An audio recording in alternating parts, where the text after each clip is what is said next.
আসসালামু আলাইকুম ভিউয়ার্স, আশা করি আপনারা সকলেই ভালো আছেন। আজকের ভিডিওটি অত্যন্ত গুরুত্বপূর্ণ যারা ষষ্ঠ গণবিজ্ঞপ্তিতে আবেদন করবেন তাদের জন্য। তো আমি আশা করব ভিডিওটি না টেনে আপনি সম্পূর্ণ ভিডিওটি দেখবেন। আপনি ষষ্ঠ গণবিজ্ঞপ্তিতে কিভাবে নির্ভুলভাবে আবেদন সম্পন্ন করতে পারবেন সেই সম্পর্কে আমি আপনাদেরকে ৮টি ধাপের কথা বলবো। সেই ৮টি ধাপ আপনি শুনবেন, ভালো মতো শুনে বুঝে তারপরে আপনি ষষ্ঠ গণবিজ্ঞপ্তিতে আবেদন করবেন। আশা করি আর আপনার কোনো ভুল হবে না। আমি যদি বলতে যাই, গত গণবিজ্ঞপ্তিগুলোতে আমরা দেখেছি প্রার্থীরা কী করতেন, যখনই গণবিজ্ঞপ্তি প্রকাশ হতো সাথে সাথে আবেদন করতেন। ঠিকমতো পড়তেন না, বুঝতেন না যে পয়েন্টগুলো দেওয়া থাকতো, পয়েন্টগুলো ব্যাখ্যা ভালোভাবে জানতেন না, ফলে আবেদন করতেন, পরে সমস্যা হতো। আর এই সমস্যা সমাধান করার জন্য আবার এনটিআরসি এর অফিসে তারা যেতেন। তো আশা করি আপনি যদি আজকের ভিডিওটি সম্পূর্ণ দেখেন তাহলে আর আপনার সেরকম সমস্যা হবে না। তো আপনার কাছে রিকোয়েস্ট, আপনি যদি আমার চ্যানেলে নতুন হয়ে থাকেন চ্যানেলটি সাবস্ক্রাইব করে পাশে থাকা বেল আইকনটি বাজিয়ে রাখুন। এই ষষ্ঠ গণবিজ্ঞপ্তি সুপারিশ পাওয়া পর্যন্ত যত ধরনের আপডেট এবং তথ্য সব কিছু আমি আমার চ্যানেলে আপলোড করব, আপনি সেখান থেকে দেখতে পারবেন।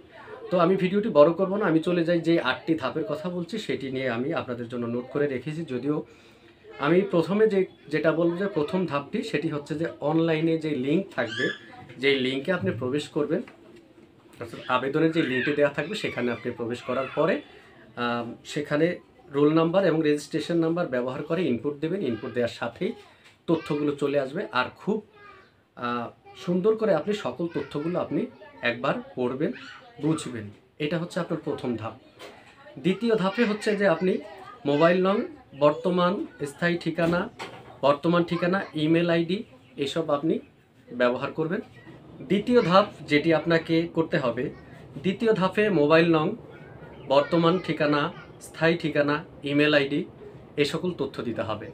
তো এখানে আপনি আপনার যে মোবাইল নাম্বার যেটি দিবেন সেটি আপনি যেই মোবাইলটি চালু আছে বা চালু থাকবে সেই মোবাইল নাম্বারটি দিবেন, এবং আপনার বর্তমান এবং স্থায়ী ঠিকানা, ইমেল আইডি সব কিছু আপনি নির্ভুলভাবে দিবেন। তার আগে তো বলেছি প্রথম ধাপে আপনি সুন্দর করে পড়ে নেবেন, বুঝবেন, তারপরে আপনি দ্বিতীয় ধাপে এই কাজটি করবেন।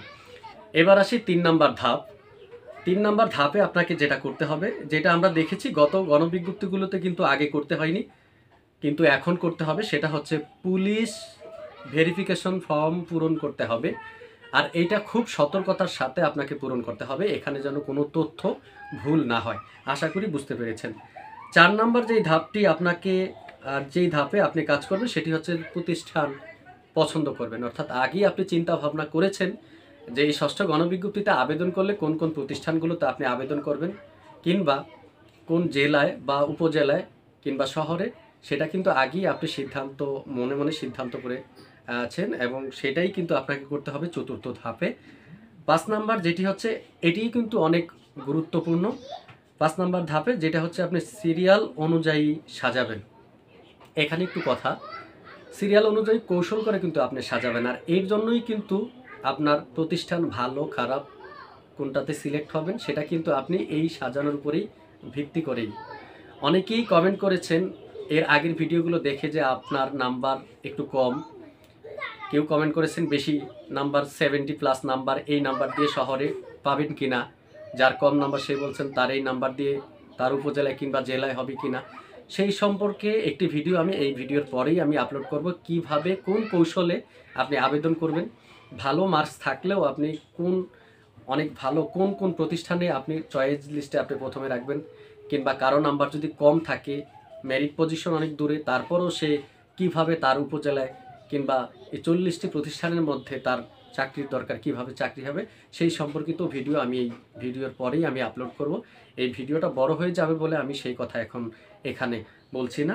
তো ৫ নাম্বার যেই ধাপটি সেটি হচ্ছে যে আপনি এটি সিরিয়াল করে সাজাবেন। এটাই কিন্তু খুবই গুরুত্বপূর্ণ। নাম্বার বুঝে তারপরে আপনি পছন্দক্রম দিতে হবে আপনার।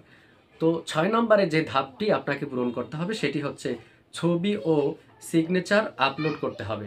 এখানে একটি বিষয়, ছবি ও সিগনেচার আপলোড করতে হবে, এটি অবশ্যই হতে হবে আপনার যে নিবন্ধন, অর্থাৎ আপনি নিবন্ধন পরীক্ষা দিয়েছেন সেখানে আবেদন কপি অনুযায়ী কিন্তু আপনাকে এটি মিলতে হবে। তার আগে বলেছি, আমি এর আগে ভিডিওতে দিয়েছি যে কারো যদি আবেদনে সেই ছবি এখন আপনার কাছে না থাকে তাহলে সেটা আপনার তো আপনি যে পরীক্ষা দিয়েছেন সেই অ্যাডমিট কার্ড আছে, সেখান থেকে আপনি কম্পিউটার স্ক্যান করে সেই ছবিগুলো আবার বানিয়ে নিতে পারেন আপনি।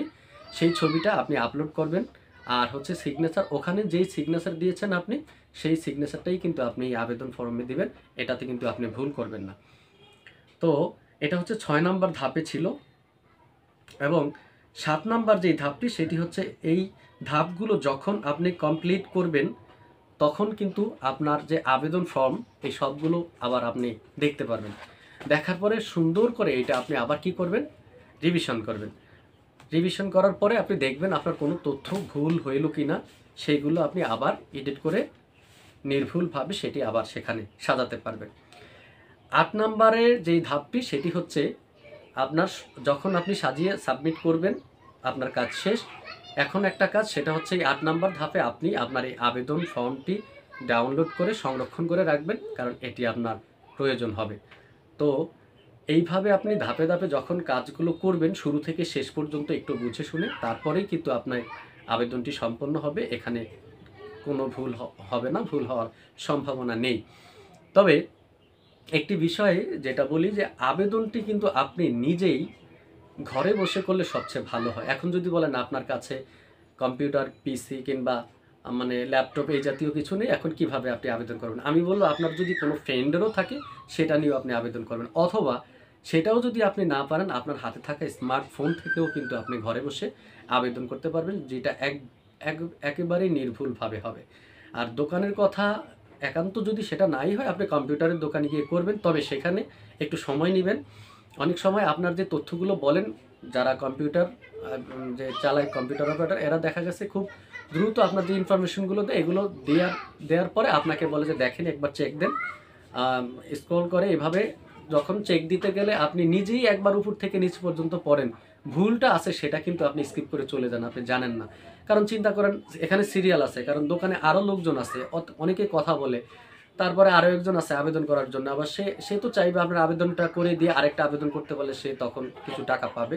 সেই জন্য সে হয়তো অতটা গুরুত্ব দিবে না, বা আপনি নিজেও সেখানে যাবেন, যাওয়ার পরে নিজেও ভুল করতে পারেন। আর যদি সেটাই করতে হয়, তাহলে আপনি অবশ্যই সময় নিয়ে সেটা আপনি একবার পড়বেন। আপনার কাছে একজন কেউ থাকলে তাকে দিয়ে একবার পড়াবেন, যে দেখেন এখানে কোনো ভুল হয়েছে কিনা, তারপরেই কিন্তু আপনি আবেদনটি সম্পন্ন করবেন। আর স্মার্টফোন থেকে কিভাবে আপনি আবেদন করবেন, সেটার ভিডিও কিন্তু আমি আমার চ্যানেলে আপলোড করব, এখান থেকেও আপনি দেখে নিতে পারেন। শুরুতেই বলেছি যে ষষ্ঠ গণবিজ্ঞপ্তির যত এই আবেদন করার পরে সুপারিশ পাওয়া পর্যন্ত আপনার যে করণীয় কী, সে সম্পর্কিত সব তথ্য আমি আমার চ্যানেলে আপলোড করব। আপনি আমার চ্যানেলটা সাবস্ক্রাইব করে না থাকলে, চ্যানেলটি সাবস্ক্রাইব করে পাশে থাকা বেল আইকনটি বাজিয়ে রাখুন। তো ভিউয়ার্স, আশা করি আজকের ভিডিওটি আপনাদের অনেক উপকারে আসবে। এতক্ষণ যারা আমার সাথে ছিলেন বা আমার ভিডিওটি দেখেছেন, আপনাদেরকে অসংখ্য ধন্যবাদ। আল্লাহ হাফেজ।